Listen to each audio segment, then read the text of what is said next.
So we're looking at the gospel in every single book of the Bible, and we come to the little book of Ruth. The book of Ruth is, I think, in some ways, very, very delightful. When people read it, they feel like they are learning, they're inspired, people love to preach about it. I also think it's a little dangerous because it's pretty easy to read the book of Ruth the way you would read an Aesop's fable. Just a great story of faithfulness and virtue on the part of Ruth, and not to see how it fits into the storyline, because what we're trying to do in every one of these books is ask the question, what's the book about? How does it fit into the storyline of the Bible and move that storyline along? How does it point to the gospel of grace? And how does it actually point us to Jesus himself?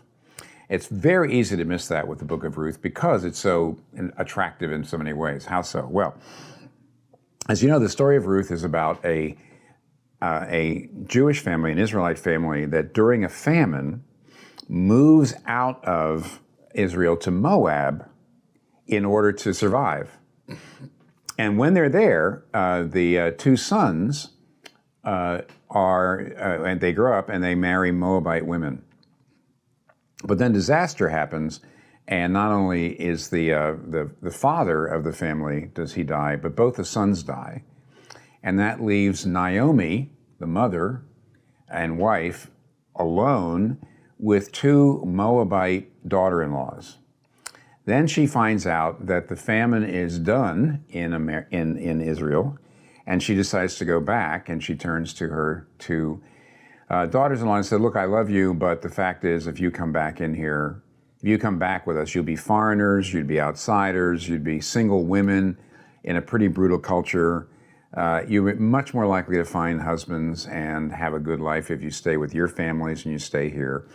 And so one of the two women says fine and goes back. But as you know the story probably, Naomi has another daughter-in-law named Ruth, who's, yes, she's a Moabitess, but she says, I want to stay with you. I love you, and your people will be my people, and your God will be my God. And so she comes back with Naomi, and they are living in total poverty, and they have no family.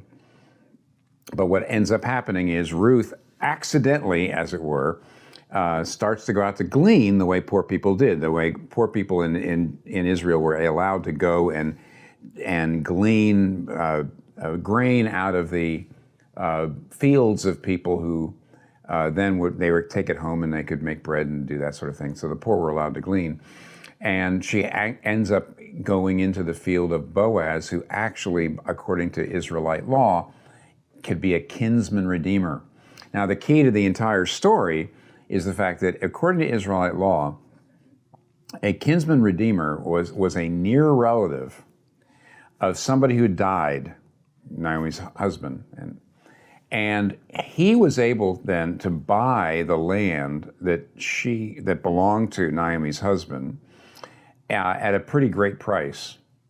But then, ordinarily, the kinsman redeemer would also have to marry the wife of the dead person, and the children of that man, of the wife, that would come out would not be in the man's name, but in the name of the dead person. So a kinsman redeemer would say, here's my relative, John, but John dies and leaves behind his wife, Susan. So a kinsman redeemer could come in and take over all the land of John and marry Susan, but their children would be John's children, not the kinsman redeemer's children. So it was a way for dead men to have someone who could continue their line. It turns out that Boaz decides to do this for Ruth and for Naomi. And as a result, he redeems them, he marries Ruth, they have children, and one of the children is the grandfather of David the king. So now what's all this mean? Okay, number one, this story is wonderful because it talks about how God's in charge of everything, that even things that look like accidents, this is God working. Number two, it tells us that Ruth was just a faithful, loving woman who just did the right thing, and it turned out great. Number three, how does this fit into the storyline of the entire Bible? What's interesting here is Ruth and Naomi have a problem. They are poor and they have no family. Boaz comes in and he's able to put them into a family and bring Ruth into who was excluded because she was a foreigner, into into a family. And that's really, really wonderful. But guess what? The way in which they did it brought the king of Israel. In other words, Ruth and Naomi were being redeemed, but so was Israel, because Israel, as we know, needed a king. That's the last thing we read at the end of the book of Judges. See, if you read Judges, the last thing it says is, it's not going to work unless we have a king. And as soon as you get to Ruth, you see how God brought about a king, because Ruth ended up being the great grandmother of David the king.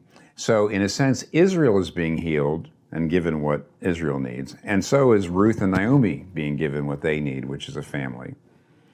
You know, it's interesting, there's only 85 verses in the book of Ruth, but 23 times the word redeem shows up. And that's really how you should preach or read the book of Ruth. Ruth is pointing forward to the ultimate kinsman redeemer, Jesus Christ, who, because he became a human being, is in a sense our kinsman, but because he went to the cross, is our redeemer. And so, because she was the great-grandmother of David, ends up being one of the mothers of Jesus.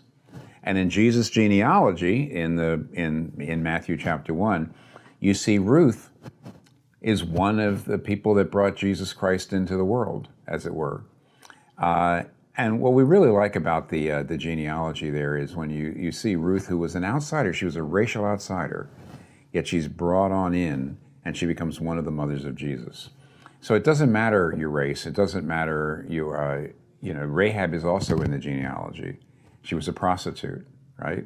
So it doesn't matter your record. It doesn't matter your race.